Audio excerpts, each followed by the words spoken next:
Aujourd'hui, alors que nous approchons de Noël, le récit de la naissance de Jésus met en lumière deux attitudes fondamentales face à cet événement.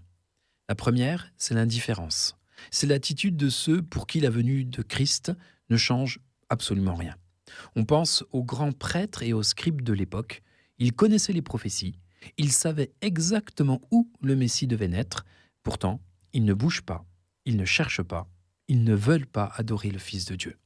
Le monde s'agite autour d'eux, mais eux restent figés dans leur routine et leur savoir les immobilise. Leur indifférence est coupable car elle ne fait aucune place au Fils de Dieu. La vérité est devant eux, dans toute sa splendeur, mais ils ne veulent pas la voir.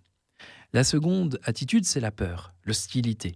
C'est celle d'Hérode, le roi de Judée. Pour lui, Jésus n'est pas une bénédiction, mais une menace pour son pouvoir. La simple idée de cette naissance le trouble au plus haut point.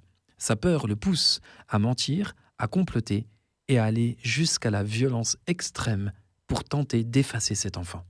Là où l'indifférence est immobile, la peur, elle, s'active et s'endurcit. Aujourd'hui encore, ces deux réactions existent face au Christ. D'un côté, la neutralité qui n'attend rien de lui et ne veut rien voir. De l'autre, l'hostilité qui refuse catégoriquement sa présence.